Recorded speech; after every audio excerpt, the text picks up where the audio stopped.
오늘 이슈는 한 4꼭지 뽑았어요, 연구실님. 네. 보니까 첫 번째 이슈가 뭐냐면 네.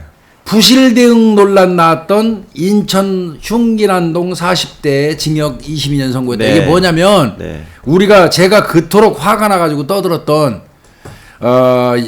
이 여경 남경 한조로 그 층간 소음이 있어서 신고받고 나갔는데 위에서 내려와가지고 칼로 찌르는 모습 보고 여경 도망갔던 또 그 남경 따라 올라오다가 재차 내려가고 그 길로 저거 했던 그래서 비난을 국민들로부터 엄청나게 경찰이 받게 만들었던 정말 경찰한테 해악을 끼친 그 두 사람 사건 연관된 겁니다. 그리고 또 교수님 아시겠지만 인천청장님이 이거 책임지고 바로 물러나셨잖아요. 되게 청장 나왔죠. 청장 옷 벗고 나왔죠. 참 좋은 분이었는데 제가 알기로도. 그럼 또 제가 가슴 아프지만 직무유기다 이건.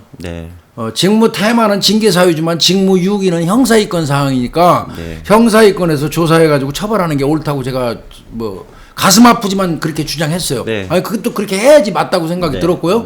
그래서 결국 입건했죠. 광역수사대에서 입건했습니다. 저 직무유기로. 그래서 아마 검찰에 송치한 걸로 제가 알고 있고요. 그 사람들은 이 경찰 조직원에 포함돼서는 안 되는 사람들입니다. 저도 그 동영상 봤거든요, 교수님. 나중에 다 공개가 됐잖아요. 공개됐어요. 봤는데. 좀 심하더라고요. 이건 있을 수 없는 일이에요. 있을 수 없는 일이에요.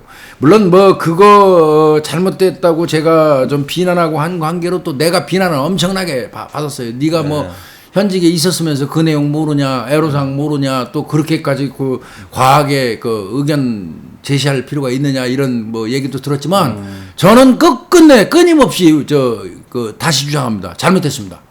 100번 1000번 잘못한 겁니다. 그리고 그 사람들은 경찰 조직에 있어서는 안 되는 사람들이에요.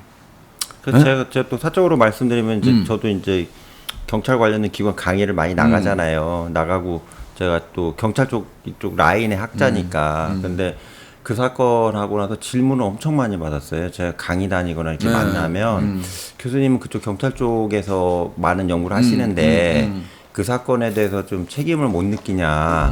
그래서 제가 무조건 미안하다고 그랬어요. 제가 죄송합니다. 왜 그러면 어떤 분은 저한테 제가 이제 중경도 교수님 계실 때 제가 10몇 년 강의를 나갔었잖아요. 중앙경찰학교에. 근데 어떻게 가르치길래 이렇게 도주라고 보이는 상황까지 이렇게 초래가 되냐. 이렇게 얘기를 하시는 거예요. 그래서 일단 중경 교수님은 잘 모르겠고 제가 일단 잘못했다. 왜 그러면 내가 이거를 잘못 가르친 거죠. 연구하면서 이런 부분에 대해서 경찰의 어떤 사명감이나 이런 것들이 절대 잃으면 안 된다. 이걸 제가 얘기를 많이 하려고 노력을 했는데 너무 기능적으로 범인 잡는 거나 범죄 예방에만 집중을 한 것 같지 실제로 본체인 그 일을 집행을 하는 경찰관들의 어떤 정신적인 무장이 얼마나 중요한지에 대해서 소홀히 한 건 제가 잘못했다고 솔직히 몇 번이나 그랬어요, 제가. 그렇죠. 그러니까 교수님을 비난할 수 있는 분들도 있다고 생각을 하고 저도 비난을 할 사람이 있다고 생각하지만 기본적으로 제 개인적 사견은 그들이 월급을 받고 급여를 받고 그다음에 정년이 보장되는 공직을 수행을 한다면 그에 상응하는 희생이나 대가를 치르는 거에 대해서 각오하고 전 그 일을 해야 된다고 생각을 하거든요. 당연히 그래야죠. 그게 조직에 대해서 비판이라고 보는 건 저는 옳지 않다고 저는 개인적으로 생각합니다. 하여튼 그 사건은 그 두 사람이 형사처벌됐고 아마 파면되는 걸로 정리될 걸로 지금 보이고요. 이제 차제 이 사건 일단은 이거부터 얘기할게요. 그때 흉기로 아래층 사람을 찔렀던 40대 남성 있잖아요.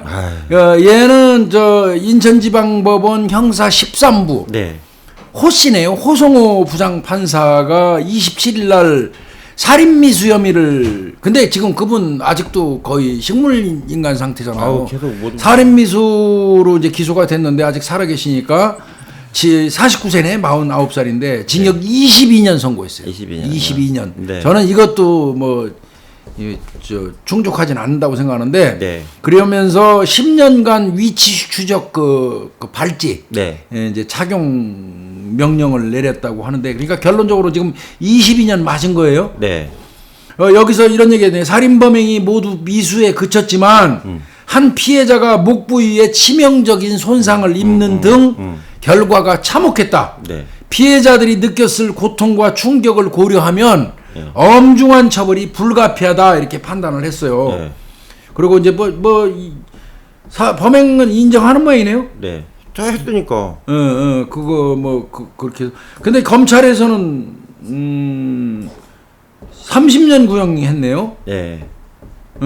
아, 이거 진짜 가슴 아프다. 피해자는 한 살 지능으로 평생을 살아야 한대요. 네. 이게 에이, 살인 사람 죽인 거죠. 죽인 거지. 이게 살인 네. 미수입니까? 엄밀히 얘기하면 네. 이게 정말 이거 너무 그러니까 가슴 내 아프다. 혈류가 안 들어가셔고 내 세포가 다 망가진 거네요. 이거는 정말 이 살인자 이놈도 이거 평생 동안 고통받아야 되지만 네.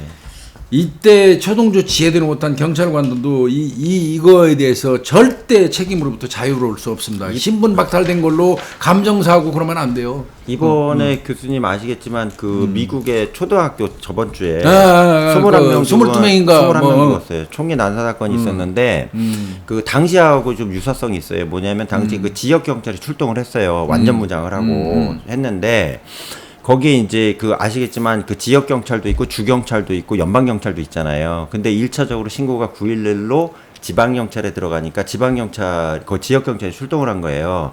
근데 아시다시피 그 고등학생이 다 죽여버리겠다고 총알 수백 발 들고 지금 들어간 상태였잖아요. 근데 거기 이렇게 숨어 있던 초등학생 하나가 초등학생 학교니까 문자를 계속했대요. 아저씨 빨리 들어오라고. 맞아. 지금 총질하고 막 보도에 막 나오대. 네, 돌아다니면서 사살하고 있는데 살려달라고 막 그랬는데 이걸 이제 그 현장에 있는 경찰들이 그 지휘관 있잖아요. 지휘관한테 빨리 들어가야 된다 얘기를 했대요. 왜 그래? 거 경찰들이 그랬대요. 들어가야 된다고. 거기 현장 요원들이 지역 경찰들.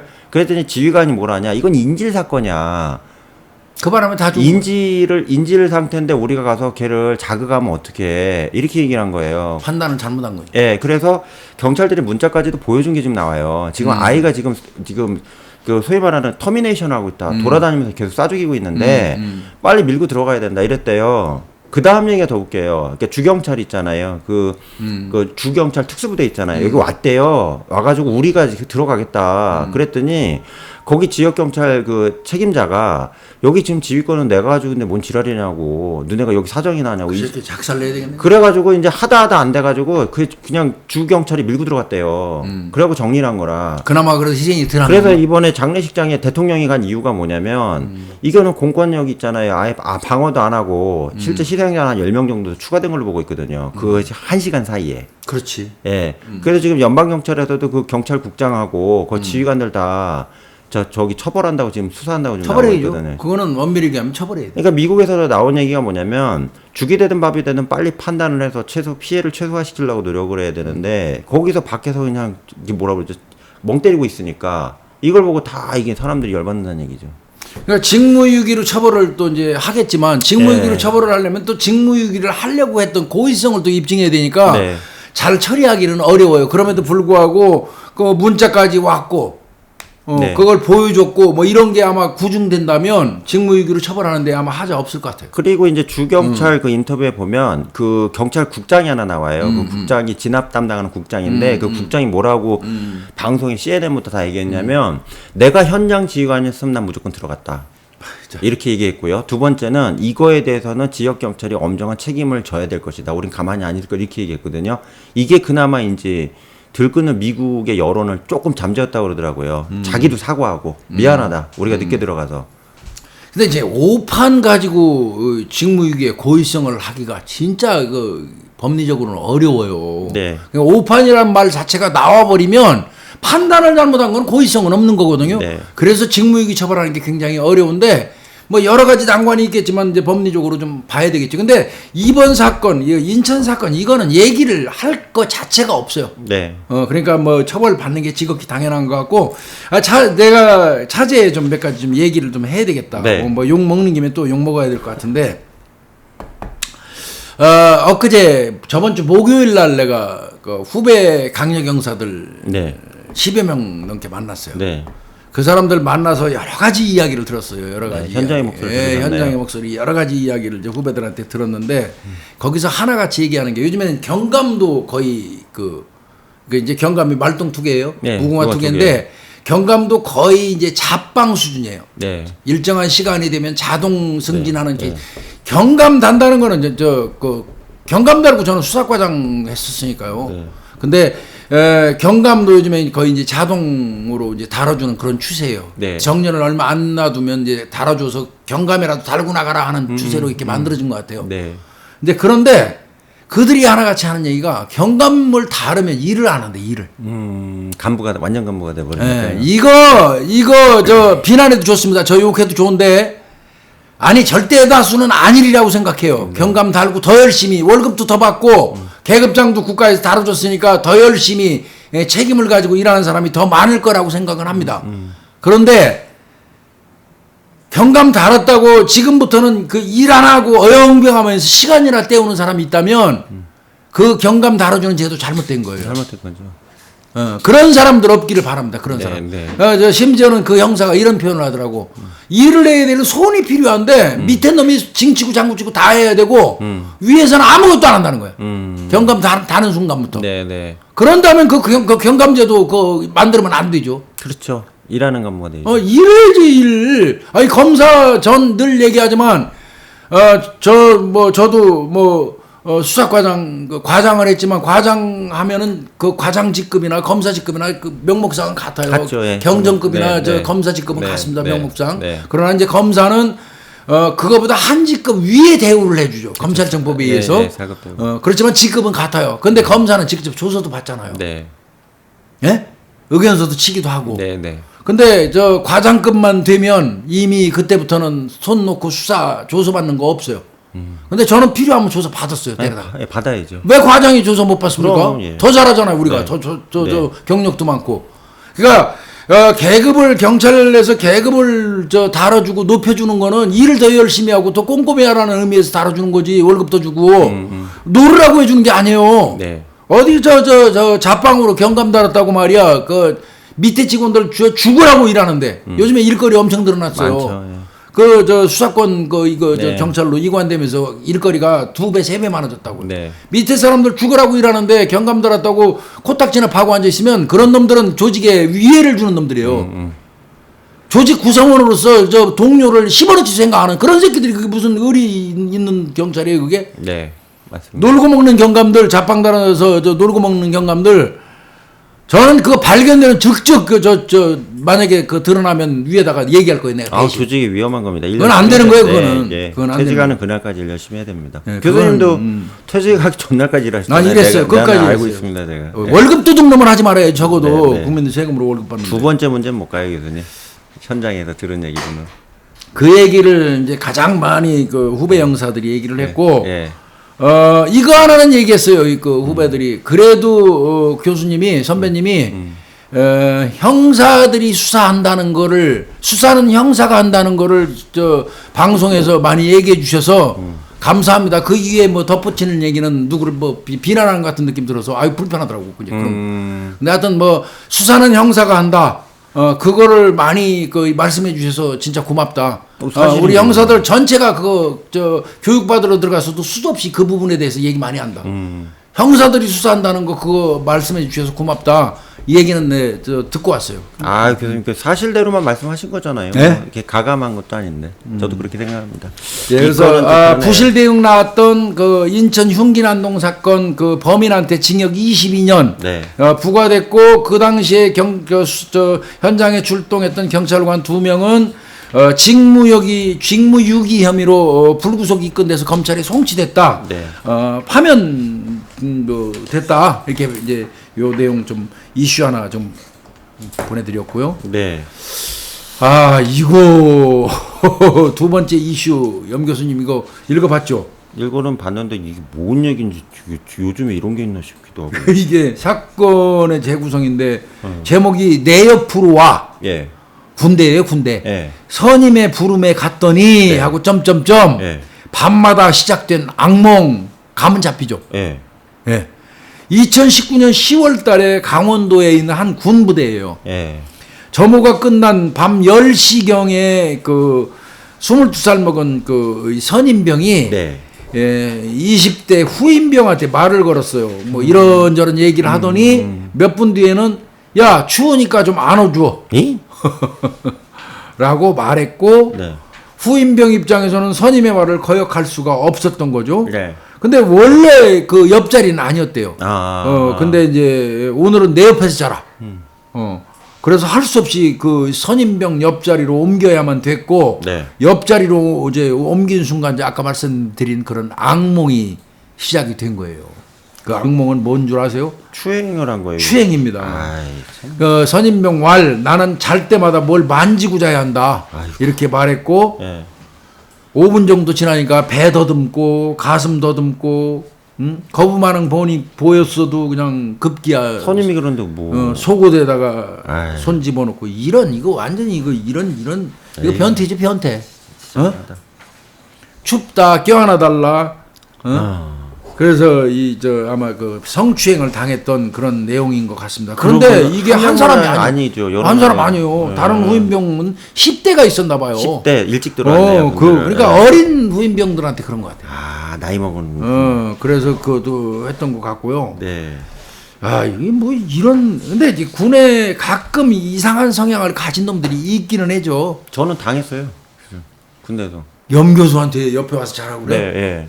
무서울 텐데. 제가 29의 군대를 박사 다 마치고. 그 늙은 놈이 네. 군대 갔는데 갔는데 이제 제 옆자리죠. 얘기를 말씀드리면 그 저랑 동갑인 선임명이 있었어요. 근데 그 사람도 미국에서 박사를 마치고 온 사람이고 늦게 왔는데 제가 이제 2등병으로 갔잖아요. 그 사람은 이제 상병에서 병장 나는 시점이었고 두 가지가 있었는데 첫 번째로는 이제 제가 2등병이니까 나이를 어디다 떠나서 제가 각 잡아야 되잖아요. 각 열심히 잡고 있었는데 갑자기 이제 오더니 저한테 이제 그 엉덩이를 이렇게 떠듬는 거예요. 양치질하고 있는데. 그래서 치워 이 새끼야. 어디 그래요? 말도 안 되지. 그래서 이병 영관형 이랬죠. 만지면 저 관등성명 돼야 되니까. 그랬더니 왜 이래? 엉덩이가 참 탐스럽네. 막 이러는 거예요. 그래서 난 탐스럽다는 얘기도 처음 들어봤거든요. 솔직히. 그래서 이거 왜 이래 그랬는데. 우리 염 교수 히프가 벌써 올라갔어요. 왜 이러세요, 그래. 그래갖고 이거 느낌이 안 좋은 거예요. 이등병인데도 정신 못 차리는 판인데 나이 먹어서 결혼하고도 갔는데 근데 이게 이제 어떻게 됐냐 자꾸 와서 이제 이렇게 만지는 거예요. 자꾸 수시로. 수시로 터치를 하고 이제 저도 이제 하다 보니까 1년 지나니까 저희 때 1년 6개월 군대를 갔다 와야 되니까 1년 지나서 이제 일병에서 상병 달기 직전을 갔잖아요. 가니까 이제 제가 후임들 몇 명한테 물어봤거든요. 이등병한테 저 사람 만지냐 지금 한 달밖에 안 남았는데 제대가 그때 자꾸 만진대요. 그래갖고 이제 도저히 안 돼가지고 그때는 이제 그 추행이라는 거에 대해서 처벌하는 규정이 군 상형체에도 없을 때니까 2000년대 초반이라 그래서 제가 이제 경계 근무를 쓰고 딱 나왔는데 이제 완전히 그 말년병장 있잖아요. 그 맨 위치 그 난로 옆에서 잤거든요. 근데 그 교수님 이렇게 아시겠지만 등산용 이렇게 침낭에서 자잖아요. 저 전방이라 추우니까 침낭이 이상한 거예요. 꼼지럽되길래. 그리고 딱 열어봤더니 이등병하고 그 병장하고 껴안고 있는 거예요. 완전 새벽 2시쯤 그래요. 제가 경계 근무 쓰고 왔는데 열이 받은 거예요. 그냥 성추행 당하고 있는 거네. 그리고 제가 열이 받아갖고 그냥 교수님 있는 대로 이렇게 좀 쉬어 지나. 너 나와 이 개새끼야 제가 그러거든요. 잘했어. 그때 이게 쫄아가지고 이렇게 다 일어났죠. 분대원이. 너 나와 이 새끼야 그래가지고 그랬더니 저 말년병장이잖아요. 그래서 화장실로 끌고 가갖고 좀 린치를 가했어요, 제가. 다 나와. 저기 당한 놈들 내 밑으로 다 나와 그랬더니 몇 놈이 우르르 나오더라고. 그래서 내가 영창 갈 테니까 정리 좀 하라고 그래갖고 좀 혼을 좀 냈어요. 잘했네. 예. 그러고서 한 달 조용 있다 나왔거든요. 근데 그거는 그래도 응징을 하니까 아이들이 얼굴이 피더라고요. 그 새끼 교도소 보냈어야 되는데. 근데 그런 상황이 그때 안 됐어요. 저도 상담해봤는데 병사들끼리 지금이야 지금 막 처벌을 하지. 그때는 말이 돼. 맞아. 군대에서 막. 그래서 제가 철통. 이분들 입장을 피해자 입장을 충분히 이해를 해요. 저는. 진짜 이거 자괴감 느낀다고 이거. 이게 말도 안 되죠 이게. 이거 말이 돼. 이런 그래서 보니까 이게 추행이었으면 석 달간 한 19번에 달하고, 그래서 군인 등 강제 추행 혐의로 법정에 서게 됐는데, 지는 이렇게 얘기했어. 수면 중에 무의식 상태에서 잠버릇 때문에 벌어진 일이라고 의도한 행위가 아니었다고 주장을 했지만 재판부는 안 받아줬어요. 전주지방법원 제11형사부네요. 네. 강동원 부장판사가 피고인이 취침에 드는 과정에 신체를 만질 의도로 옆자리에서 잠을 자도록 하는 등 자신의 지위를 이용해서 그렇죠. 고참 피해자들을 강제 추행했다고 판단된다. 그래서 유죄로 인정했고 얘한테 징역 1년에 집행유예 2년 40시간의 성폭력 치료 강의 수강 및 320시간 사회봉사 명령을 명했는데 항소했어요. 항소했어요? 그래서 광주고등법원 전주 제1형사부 백강진 부장판사한테 네. 이제 갔는데 고등법원에서 항소 기각해버렸어요. 그냥 이대로 그러니까 가라. 이제 이거 그대로 간 거지. 그러면서 피고인의 죄질이 좋지 않고 네. 반성하지 않는 점, 네. 피해자가 처벌을 원하는 점 등을 감안할 때 엄벌이 불가피하다. 네. 다만 초범이고 네. 사회 초년생인 피고인에게 실형을 선고하는 것이 장래에 악영향을 미칠 수 있다는 점을 감안할 때 그러니까 집행유예의 형이 적절하다고 판단된다 이렇게 얘기를 하는 아유, 거예요. 장례를 너무 생각해 주셨네. 이거는 조금 뭐라 할 건 아닌데. 이런 이런 성추행하는 놈들이 있기는 있어요. 제가 군대라는 데서도 또 이런 짓을 하는데 이게 이제 그 민간에 이제 나와가지고 이제 처벌을 받은 케이스네요. 교수님 그럼 이제 그 앞으로 일반적인 범죄에 대해서 이제 군에서 그렇게 넘어오잖아요. 한대요. 네, 넘어와요. 그럼 좀 더 강력해지겠죠 이런 부분. 그러니까 이제 군대에서 지 맘대로 지휘관 높은 사람의 예. 마음에 따라서 그냥 일부 있더라고요. 유무죄가 정해지는 그런 네. 이제 그 어떤 부작용은 사라지는 거죠. 네, 지금 그건 좀 막혔으면 좋겠습니다. 그거하고 연관되면서 이게 승리 얘기가 안 나올 수가 없죠. 네. 승리도 빅뱅, 이제 군인 빅뱅 빅뱅 승리. 예. 성매매 알선 혐의로 이제 결국은 승리 최종 판결 났죠. 네. 징역 1년 6월 떨어졌어요. 1년 6월이요. 그러니까 실형입니다, 실형. 그렇게 자, 승리 같은 경우는 1년 6월이 확정돼 버리면 그 순간 자동으로 전역 조치돼 버려요. 1년 6개월이죠, 기준이요. 예, 1년 6월. 1년 6월 징역 받은 거예요. 예. 그러면 자동으로 군인 신분에서 이제 제대시켜 버려요. 자동 전역이에요. 강퇴시키는 거죠. 그럼 어디로 갑니까? 1년 6월은 일반 교도소 민간 교도소에서 살아야 가는 돼요. 거죠. 그 이감된 거예요. 예, 그 혐의는 여러 가지 있었지만 해외 원정 도박 있었죠. 아, 원정 도박이요. 그다음에 성매매 알선 등의 혐의로 기소가 됐었죠. 네. 빅뱅 멤버죠. 징역 1년 6월 이제 확정됐고 이 대법원 일부가 결국은 다 기각하니까 확정된 거예요. 아. 상습 도박, 외국 환거래법 이거는 요거는 아마 혐의로 인정 안 해준 것 같아요. 아, 이거는요. 상습 도박하고 외국 환거래법도 아마 같이 연결이 돼 있습니다. 그거 들어가면 세지 않아요? 이거? 그러면 1년 외환 6월에 거래법. 나올 수가 없죠. 그죠. 예. 그래서 이제 2심에서 1년 6월 받았던 게 대법원에서 원정 도박하고 성매매 알선 혐의로 이제 1년 6월이 확정돼 가지고 네. 국군 교도소 인근에 있는 민간 교도소로 이감돼서 징역 1년 6월을 사는 거죠.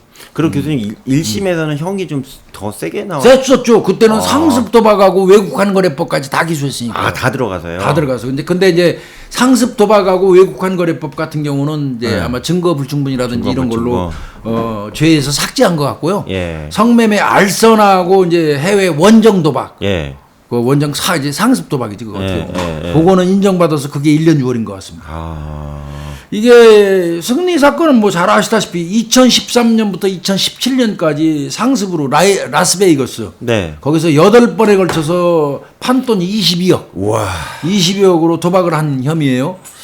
그다음에 외국환 거래 신고 없이 카지노로부터 미화 100만 달러 상당의 도박용 칩을 대여받은 혐의로 재판에 넘겨졌다. 또 12억이요. 이것도. 네, 거기에다가 특수폭행 교사, 어. 성매매 처벌법, 특경법, 네. 특정 경제범죄 가중처벌법 그 횡령 예. 이런 거 등등 혐의를 또 받고 있고요. 네.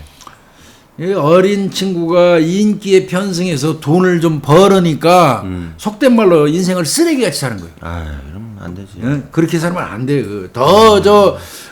그 셀럽이 되고 더 셀럽이죠. 그런 셀럽이죠. 사람들은 자기 이 처신을 더 조심하고 모범을 보여야지 맞지. 네.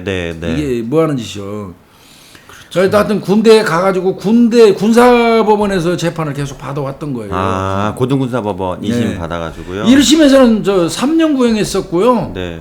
11억 5천만 원 추징 명령까지 있었네요. 아, 1심에서 3년 선고를 받았고 보통군사법원에서는 2심 고등군사법원에서는 징역 1년 6월로 감형했고 감형이 추징을 됐네요. 안 했었던 게 예. 이제 확정된 거예요 대법원에서. 아. 그래서 승리는 지금 제가 볼 때는 1심에서 실형 받으면서 법정 구속돼 가지고 이제 국군 교도소 내에 수감돼 있었거든요. 네. 그리고 이제 대법원에서 확정 판결 나니까 자동 전역되면서 민간 교도소로 이감돼 버린 거예요. 아. 이제 1년 6개월 민간 교도소에서 살고 나오겠죠. 연예인으로서 생명은 끝났다고 봐야겠죠. 그렇게 봐야겠네요. 네. 그게 이 한순간에 어떤 그런 교만, 네. 예, 이런 게 자기 인생을 쪽내는 데 쓴 거고.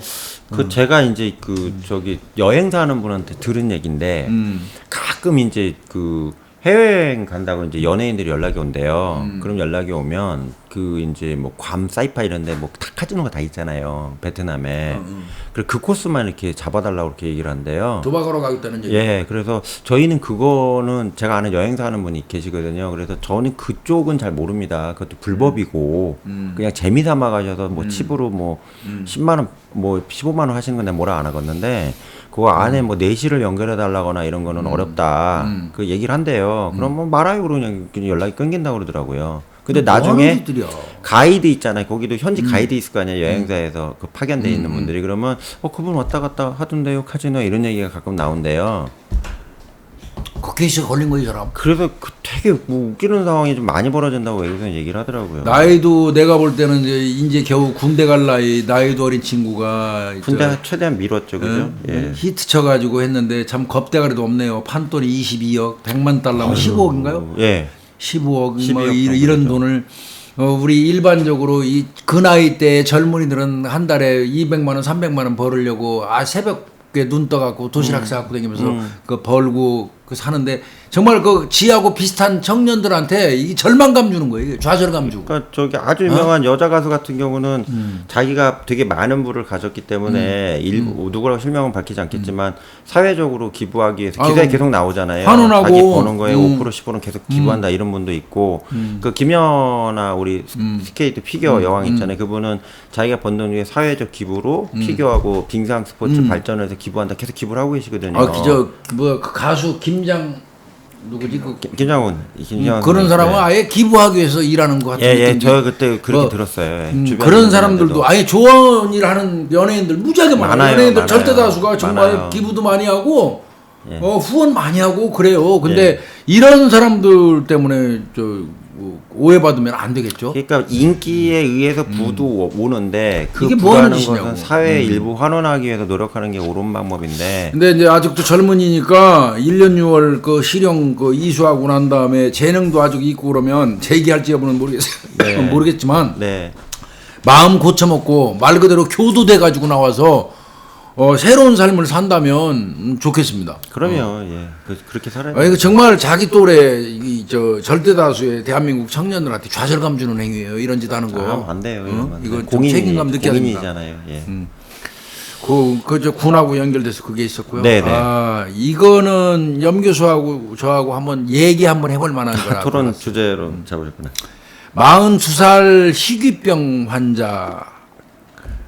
희귀병이 있으신 거예요? 희귀병 환자인데 한 달에 10번 응급실 실려가느니 차라리 죽고 싶다. 안락사 시켜달라.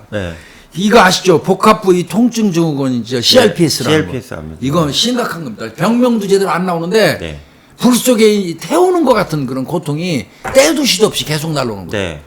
이건 사는 것 자체가 고통인 CRPS 이 환자 우리나라들 꽤 많대요. 이게 많아요. 제 주변에도 있어요. 이분들은 거의 지옥을 살아가고 있는 거예요. 그래서 대구 광역시에 사시는 김경태 씨인데 42살이에요.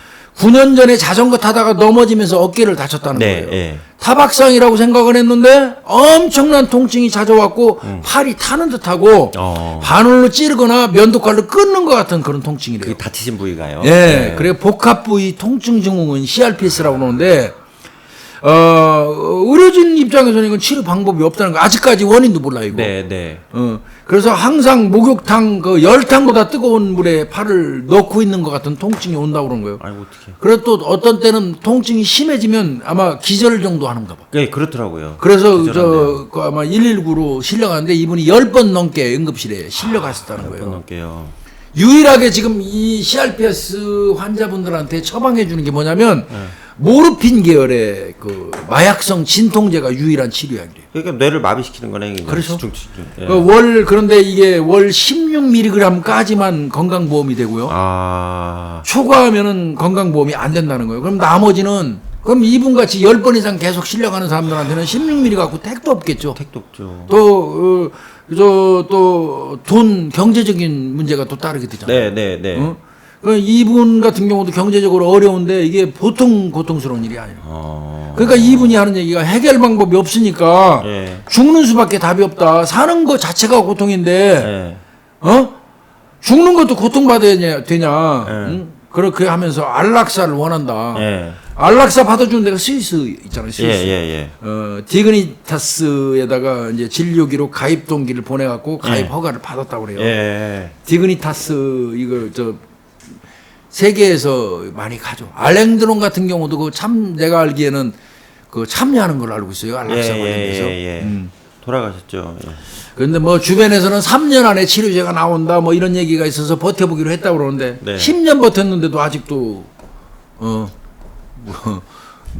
안 되고 있는데 그래도 3년 뭐 한 번 더 버텨본다 이렇게 얘기하는데 이거 정말 좀 여러 가지 시사하는 바가 있어요. 이런 분들한테는 건강보험료 같은 것도 좀 그렇고 네. 이거는 국가에서 좀 나서서 살고 있는 게 죽는 것보다 더 고통스럽다. 차라리 죽여달라고. 이건 절규예요. 그러니까 이제 제가 얘기 듣기로는 그 CRPS 제가 아는 분이 있으셨는데 이분이 이제 의료보험 지원을 받아야 되잖아요. 그러니까. 제가 알기로도 마약성 진통제 사용을 하고 계시거든요. 근데 이제 이분 얘기가 처음에 지금은 낮았대요. 지금 CRPS가 이제 일종의 그 어떤 질병으로 인정이 돼서 인정이 됐잖아. 뭔가 도움이 되는데 이분은 20년째 이걸 겪고 있거든요.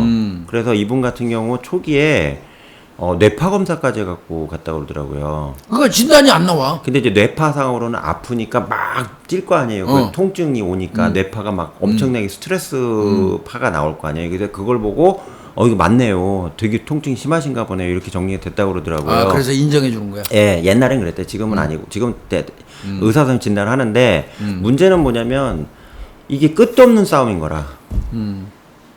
당사자 입장에서 때도 시도 없이 수시로 찾아오고. 갑자기 와요. 이거 정말. 그래가지고 이분은 제 후배인데 정규적인 직업을 못 가져요. 못 갔지.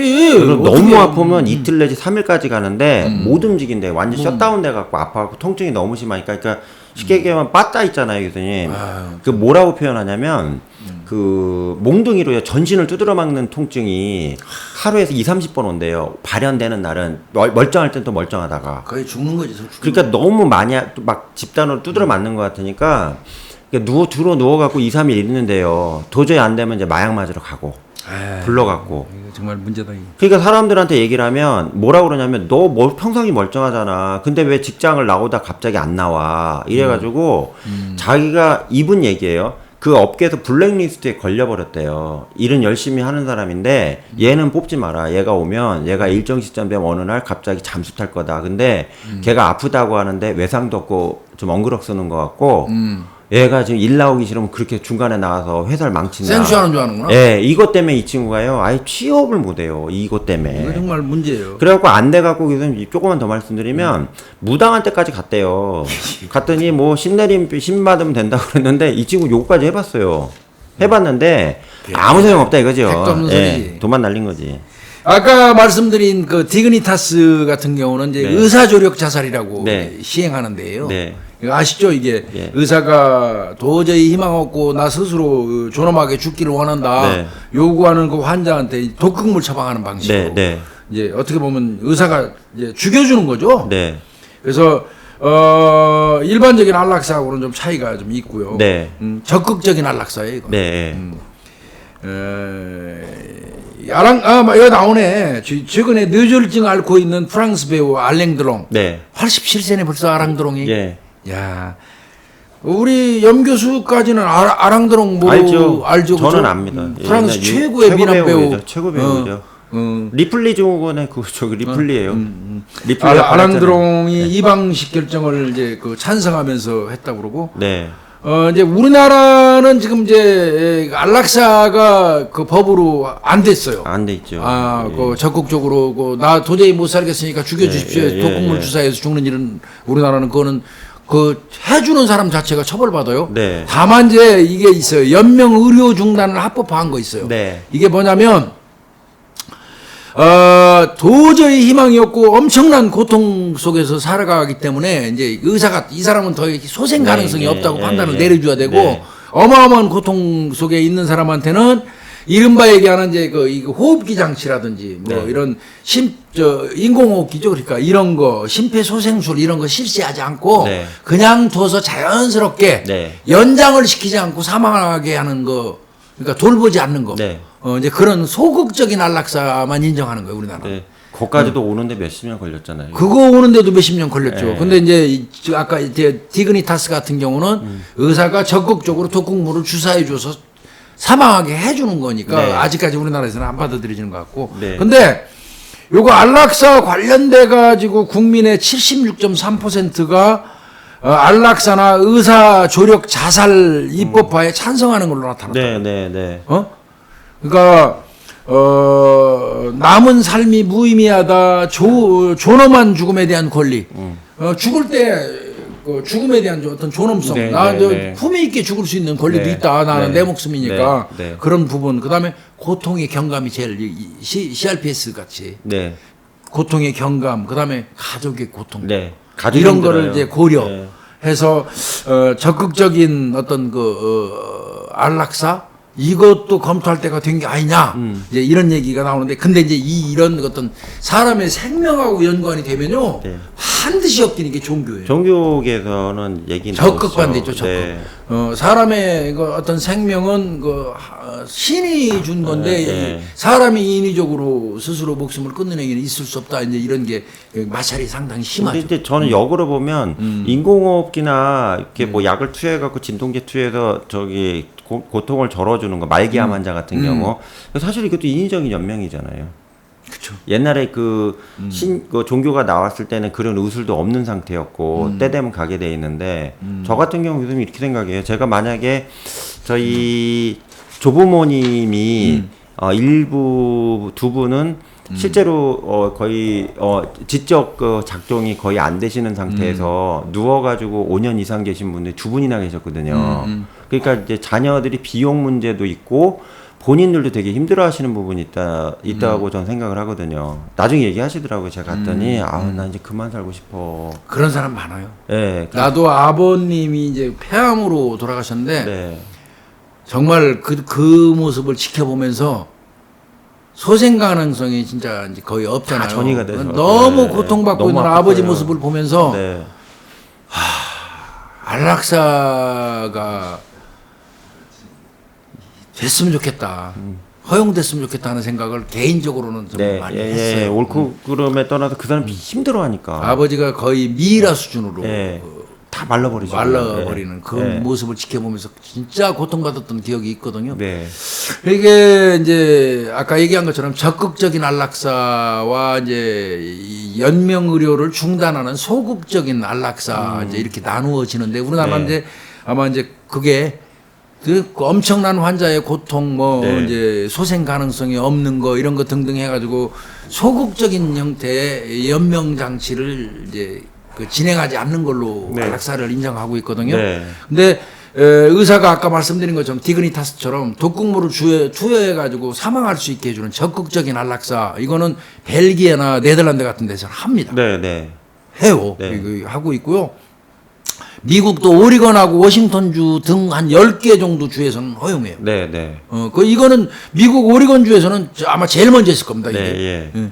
그래서 요것도 한번 논의가 있어야 될 것 같아요. 논의가 우리 사회에. 그래서 이제 계속 얘기가 그 인간에게는 태어날 권리도 없고 죽을 권리도 없다고 그러잖아요. 맞아요. 태어나는 건 내 선택도 아니고 맞아요. 죽을 권리도 뭐 하늘에서 부르니까 가는 건데 다만 그 건강하게 깨끗한 모습으로 죽고 싶어 하는 사람들도 일부 있다는 거는 뭐 존엄하게 죽고 그러니까 존엄성. 네, 너무 처절하게 다 진짜 뼈 피골이 상접한 상태에서 그 모습 보여주는 걸 보여주고 싶지 싫어하는 사람들도 존재하기 때문에 이 부분에 대해서는 좀 자꾸 사회적으로 논의가 필요하지 않냐. 그러니까 의사 조력 자살이라는 건데 네. 의사 조력 자살이 적극적인 어떤 그 안락사를 말하는 건데 네. 의사 조력 자살 요거 관련돼서도 우리 사회에서 논의가 아마 있을 것 같습니다. 네, 그러니까 초고령화 시대가 되기 때문에 이게 또 노인계에서도 나올 거예요. 그 어르신들 중에서도 의견이 글쎄, 그런 잘 부분도. 찾아봤으면 좋겠네요. 예, 뭐 그거는 한번 저는 근데 잠깐 교수님 논의해봤어요. 참고로 들어넣어서 오래 있고 싶은 건 안 하려고요. 맞아요. 네, 제 소망입니다. 예, 오늘 이슈는 뭐 요 정도 선에서 네, 마치도록 하겠습니다. 네. 수고했습니다. 감사합니다. 예. 선생님.